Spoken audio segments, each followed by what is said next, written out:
Hey guys, it's Miss Cáceres. I'm back.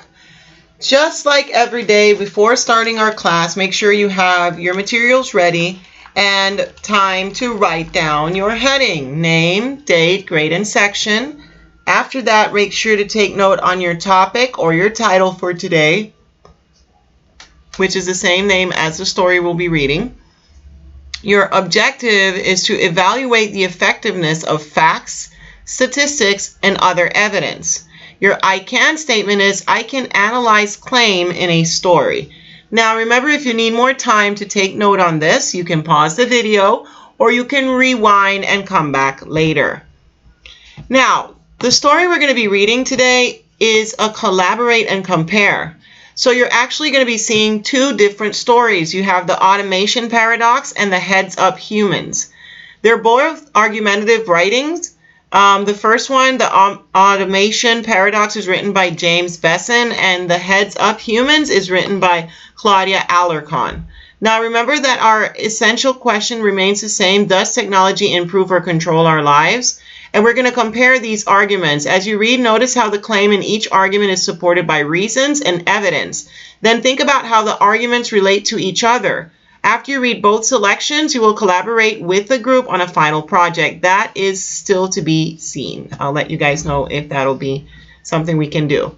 Okay, so the first part is our quick start activity. Remember that you just need to write down quick start and the page number. In an argument, a claim is the writer's position or opinion on an issue.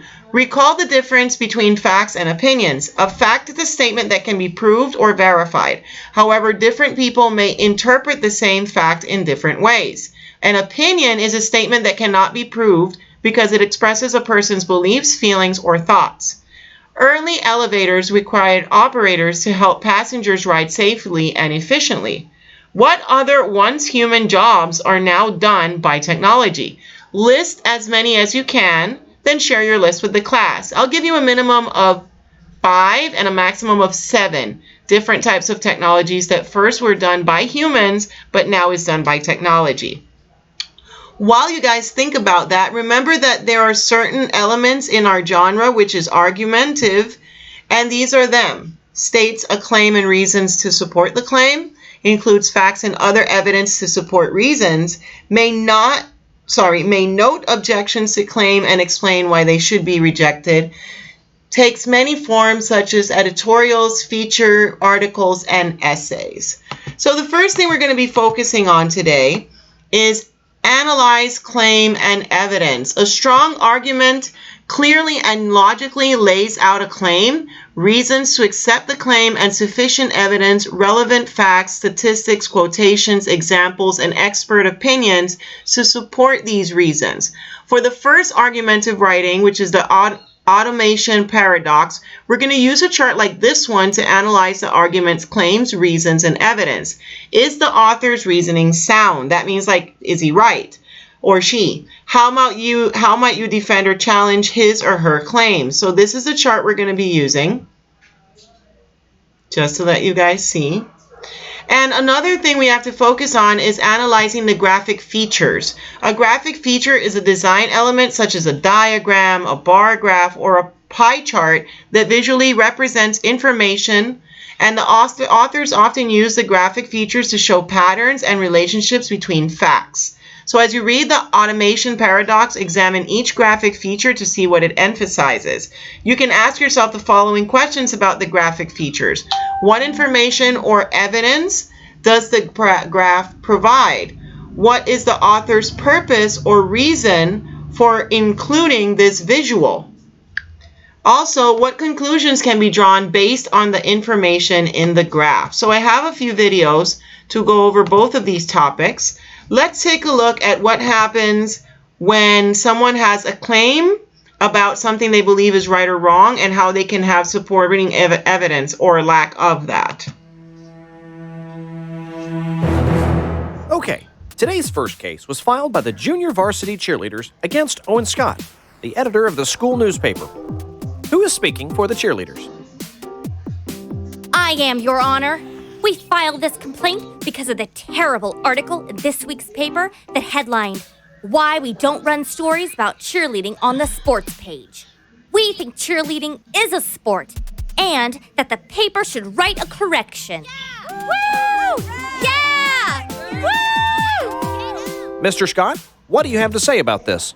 The article is not about whether cheerleading is a sport. It only explains why we don't run stories about it on the sports page. Let's take a look. Here's why we don't run articles about cheerleading on the sports page. 1.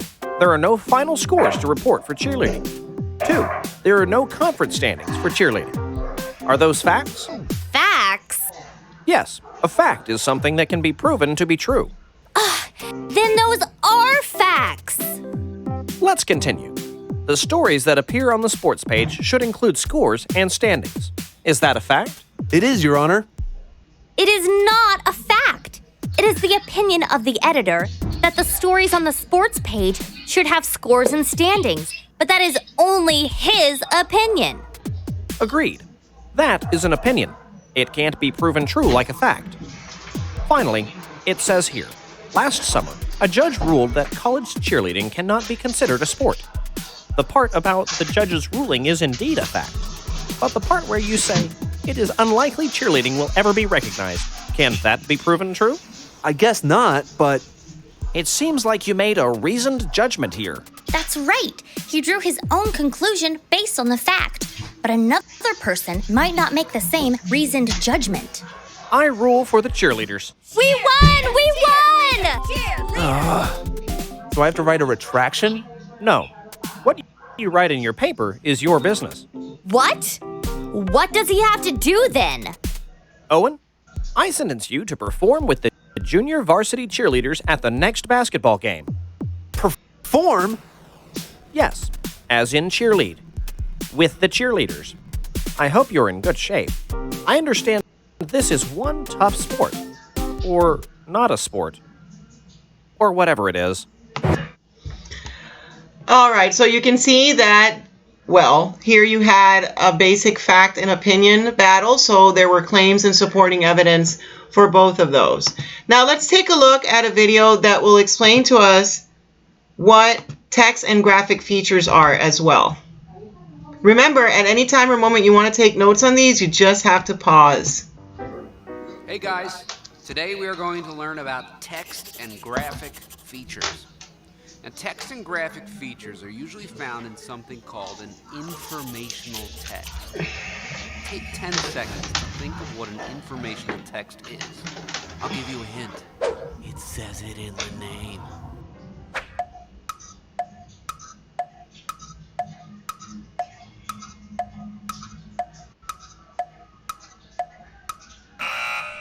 Okay, 10 seconds are up.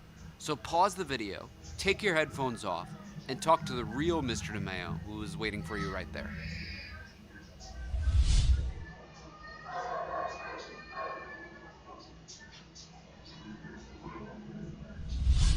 Now, we need to know the difference between text and graphic features.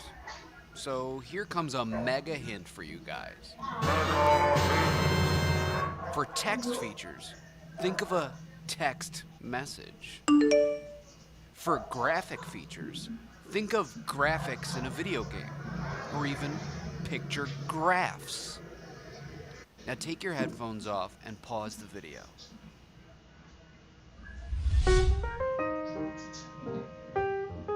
This is the moment where you guys will think about that and write down text features and graphic features. So for this assignment, you're gonna find a bunch of different text and graphic features from your story you read this week. You'll have to find the text or graphic feature, tell me if it's a text or graphic, what it helps you know, and the page you found it on. First, you're going to find a picture in your story, like this. A diagram, like this. A speech bubble, like this. Highlighted or bolded words, like this. And a caption, like this. If you think you've got it, go back to Google Classroom, open the assignment, open your book to page 243. Okay, so we're going to stop there because it goes into something else. But basically, those are the features you're going to be looking for. I also have another video, which I think will explain it a little better.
Okay, so that one explains it a little bit better than the first one. So that's basically what we're going to be focusing on today, guys. Also, remember to do your critical vocabulary online. You sign into the page, you write your answers, and then you submit it to me, okay? All right, hope you enjoyed class today. See you next time. Bye.